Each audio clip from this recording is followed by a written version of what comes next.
Pessoal, o Lula deve estar com a orelha coçando. Hoje, você não tem noção. Duas figuras que você nunca ia imaginar que estariam com um discurso alinhado. O Zema e o Ciro Gomes literalmente detonaram o Lula. E a gente vai expor um pouquinho, mas foi cada coisa que eles falaram que compensa a gente observar. O Donald Trump também falou coisas reveladoras. E a gente vai expor um pouquinho disso aqui para vocês, tá? Então, a situação pro Lula não tá nada boa, a popularidade dele tá despencando e eu vou mostrar tudo isso nesse editorial para vocês, tá? E não, fica até o final, porque você vai ficar chocado, né? Com o que o Ciro Gomes falou sobre o Lula, né? Ele expôs coisas assim cabeludas. E o Lula deve estar desesperado, porque era um aliado do Lula e foi uma traição daquelas pesadas na visão do lulopetismo. A esquerda está encarando o Ciro Gomes como um grande traidor. E o Ciro Gomes anunciou que sabe muita coisa do Lula e que vai falar tudo que ele sabe. Meu irmão, fica ligado, tem muita coisa que você ainda precisa saber. Então, não esquece de se inscrever no canal. Tô gravando um vídeo no domingo para você. Não custa nada você se inscrever no canal. É de graça. Dá uma força pra gente aí. Se puder também compartilhar, manda para mais pessoas, que a gente tá trazendo informações aqui que você não vai ver na Globo, você não vai ver nos jornais tradicionais, tá bom? Então vem comigo. A informação é importante. Lembrando a você também, se você ainda não fez o download do livro Segredos Milionários dos Leilões, está disponível para você aprender a ganhar muito dinheiro com leilão de imóvel, tá? Vale a pena mesmo. Mas vamos lá. Para o Lula, as coisas não estão muito tranquilas, não. Parece, né, que a agenda esquerdista está começando a derreter cada vez mais. Vou te falar de um órgão que muito me deixa chateado, chamado OAB, o qual eu sou vinculado. A OAB, né, ela fica silenciosa, com vários abusos que a gente está vendo do judiciário, né, violando o devido processo legal, violando direitos humanos. E aí a gente está vendo isso acontecer e a OAB calada. Só que parece que o jogo está mudando. Foi empossado agora o novo presidente da OAB de São Paulo, que é a maior seccional do Brasil. E o cara parece que chegou chegando. É um cara que não tem medo de falar a verdade. E hoje é raro pessoas que não têm medo de falar a verdade. O STF virou um grande tribunal criminal com poder desmedido, diz presidente eleito da OAB de São Paulo. Essa matéria, como eu sempre cito a fonte para vocês, é do Estadão, então é da coluna do Estadão. Eleito com a votação recorde para presidir a Ordem dos Advogados do Brasil, seccional de São Paulo, a maior do país, o criminalista Leonardo Sica tomará posse em janeiro de 2025. Disposto a mexer em alguns vesperos, hein? Rapaz, janeiro de 2025 só tá entrando gente que tá incomodado com o Supremo Tribunal Federal. Até o presidente da OAB. Já tem o Trump, presidente da OAB também. Olha só que o jogo tá ficando cada vez mais tenso, né? Segurar a batuta aí, né? O primeiro dos vesperos é pressionar por mudanças na composição e na atuação do Supremo Tribunal Federal. Tem aquela série de projetos que foram apresentados pelo Arthur Lira, que é pelo fim do voto monocrático, é para mandatos fixos dos ministros do STF, né? Mudança na forma de escolha dos ministros do STF, elas estão lá. E o presidente da OAB São Paulo está disposto a ajudar com que esses projetos andem. Seria aí, né, uma nova rebelião contra o Supremo Tribunal Federal? Sei não, hein? Sei que logo esse aqui vai ser presidente da OAB São Paulo, da OAB Brasil, porque os advogados não estão muito satisfeitos com a OAB também não, viu? Na entrevista ele também fala de temas árduos para a própria OAB, como as queixas de que a ordem virou uma grande instituição cartoral. E é verdade, essa é minha queixa também. E perdeu relevância no debate democrático nacional. Também é minha queixa, já nem dou bola para a OAB mais. Também defende eleições diretas para o Conselho Federal da OAB e quarentena para os dirigentes que quiserem entrar na vida política ou partidária. Cara, parabéns, não? O cara já entrou assim com um discurso, sabe? Com um discurso correto. Parabéns, São Paulo. Parabéns aos advogados e colegas de São Paulo que escolheram, né, um bom representante. Mas vamos lá, vamos falar de um projeto de lei americano que deveria virar moda, né? Dá uma olhada nesse projeto de lei que foi aprovado lá nos Estados Unidos agora.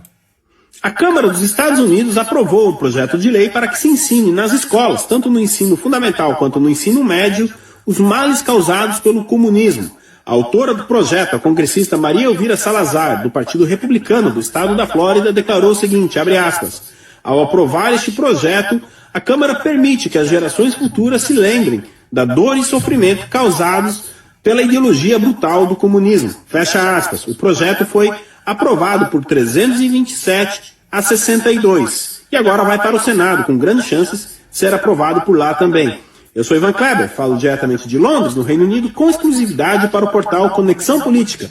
E hoje é sábado, dia 7 de dezembro de 2024. Muito obrigado pela audiência. Parabéns aí o pessoal do Conexão Política. Esse vídeo que eu tô gravando é dia 8 de dezembro, tá? O que a gente pode falar sobre isso? Não só, né, vai ser ensinado nas escolas a maldade do comunismo, que no Brasil, além disso, tem que ser ensinado também, tem que ser obrigatório, matéria obrigatória, ensinar o quanto o nazismo e o quanto o comunismo são modelos nefastos que devem ser afastados, né, de qualquer debate público. São duas medidas assim sanguinárias e nefastas. Tem que ser criminalizado também. Criminalizado e expandido, que esses dois, né, são modelos nefastos. Então, parece que os Estados Unidos tá andando pelo rumo certo. E por falar, né, em Estados Unidos, no Homem Laranja, o Donald Trump, ele se manifestou sobre a queda do ditador, amigo do Lula, o Bashar al-Assad. Pois é, o Assad se foi, diz Donald Trump, sobre a crise na Síria. O problema é que o Assad caiu, né, e outra ditadura vai se formar. Infelizmente o problema é esse, né? Os grupos armados que tomaram conta também são grupos, né, nada democráticos. O presidente eleito dos Estados Unidos, Donald Trump, comentou a queda do regime de Bashar al-Assad na Síria nesse domingo e culpou a Rússia e Irã pelo sucesso na ofensiva de grupos rebeldes no país. Abre aspas. Assad se foi.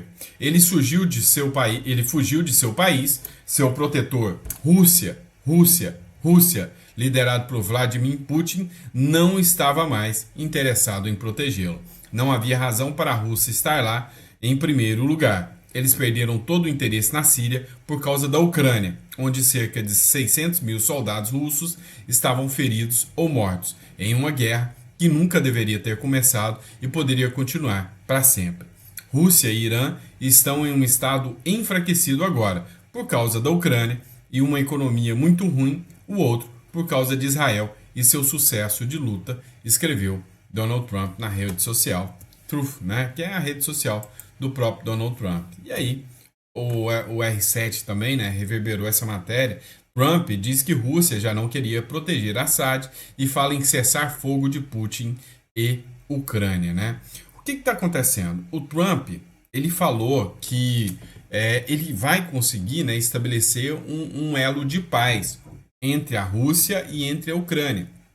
Então, se o Donald Trump já conseguir isso antes mesmo, porque assim, já tem 2 anos aí que o Biden, um fraco, né, um zero à esquerda, não conseguiu nada disso, pelo contrário, fica amamentando essa guerra aí, mandando mais armamentos para a Ucrânia, né, e uma guerra que, sinceramente, os Estados Unidos deveria já ter acabado há muito tempo com isso, fica alimentando essa guerra. O Donald Trump chegou e falou que ia acabar. Teve um presidente do Brasil que falou que ia resolver isso com a cachaçinha, lembra? Numa mesa de bar, ele ia resolver o problema e tal, mas só fez passar vergonha no Brasil.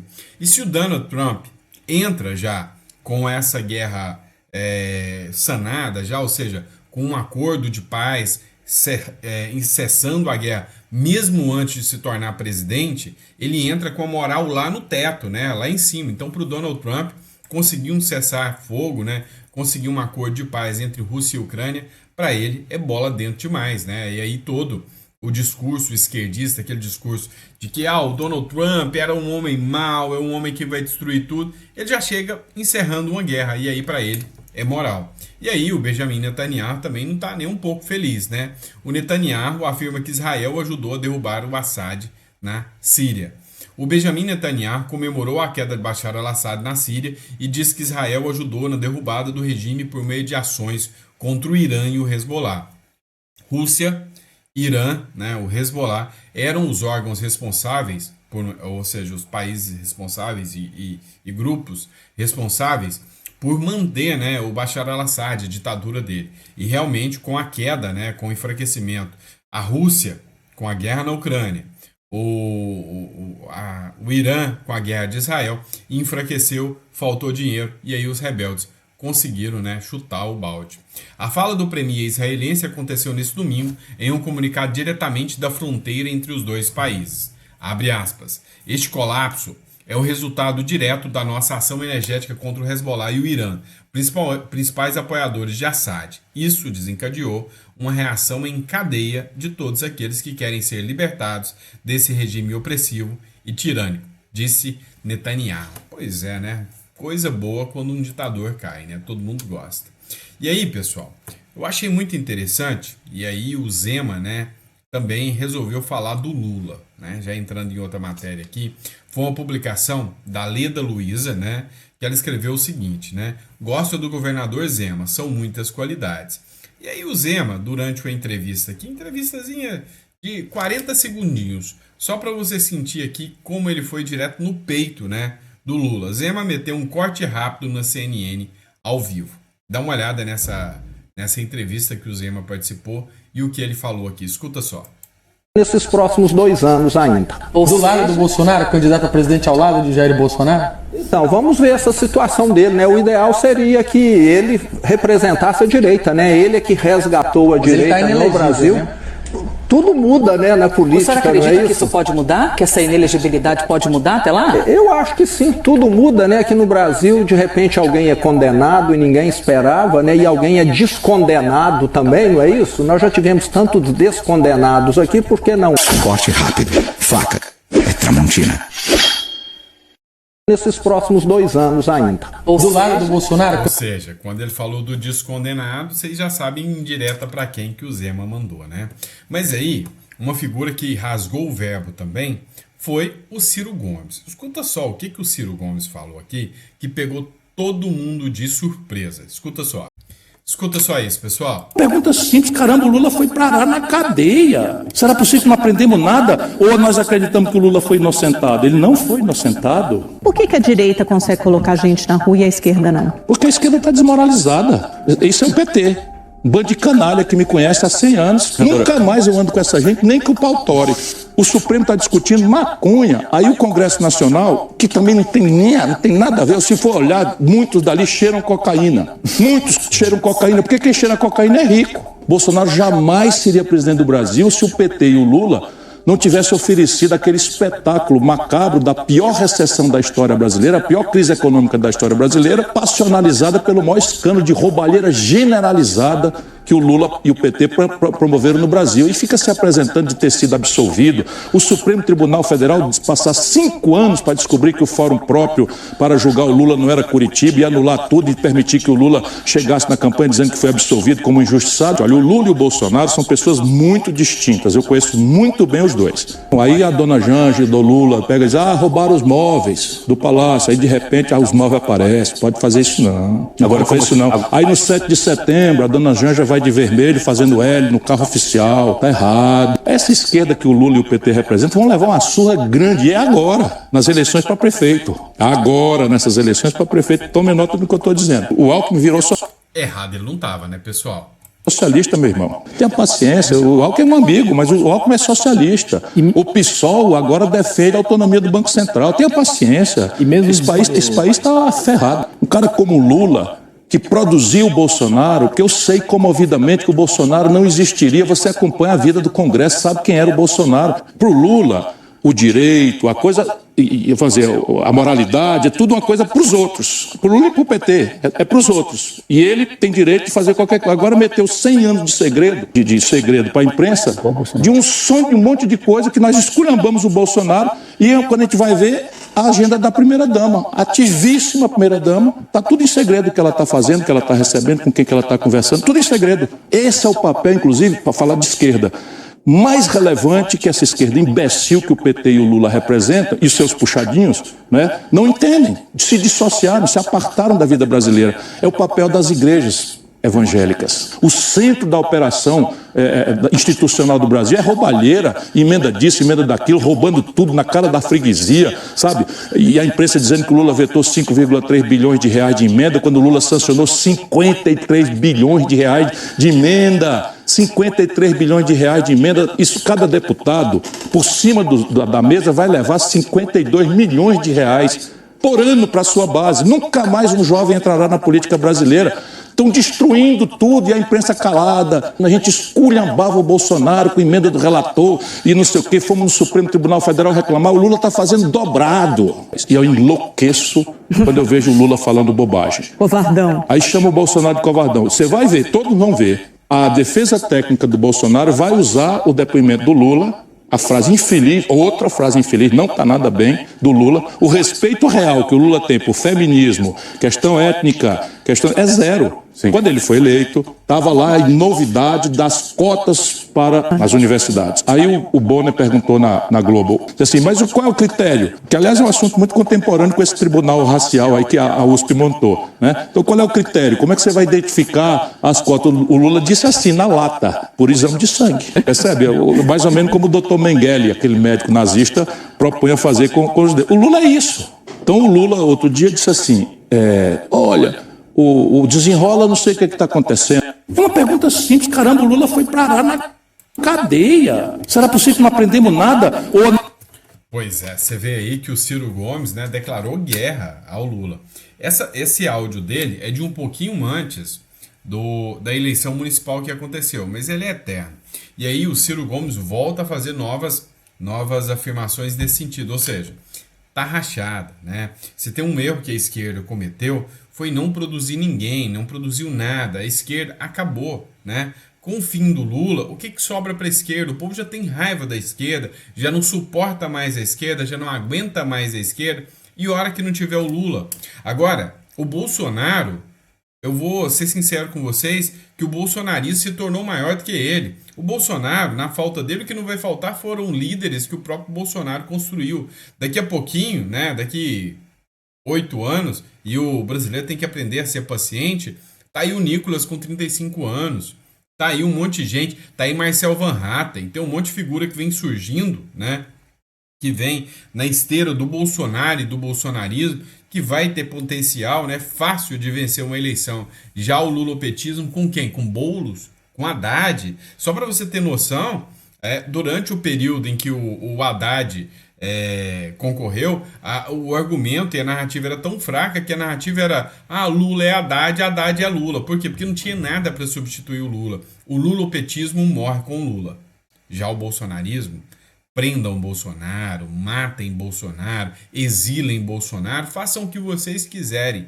O bolsonarismo, por mais que o Supremo queira, por mais que o PT queira, por mais que a esquerda queira, é indestrutível, é uma hidra, você corta uma cabeça e nasce outras cabeças, e não adianta, e eles já entenderam que vai ser assim, e é por isso que eu falo, eles vão dobrar a aposta com o autoritarismo deles, só que agora são novos tempos, né? Vocês estão vendo um ditador cair lá na Síria, vocês estão vendo o Donald Trump chegar com o pé no peito, né, de quem persegue a liberdade de expressão. O jogo vai mudar, tá? O Donald Trump foi vítima dessa mesma perseguição. O Donald Trump foi vítima dessa agenda da esquerda de perseguir opositores e deixar opositores inelegíveis.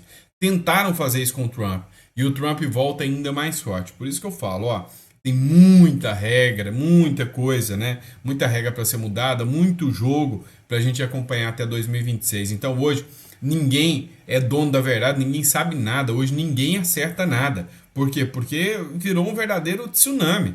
É a mesma coisa, quando passa um furacão, você sabe aonde que a vaca vai parar, se ela vai parar em cima do poste, se ela vai parar no meio do oceano, ninguém sabe. A hora que o furacão puxa a vaca, ninguém sabe onde aquilo vai parar, né?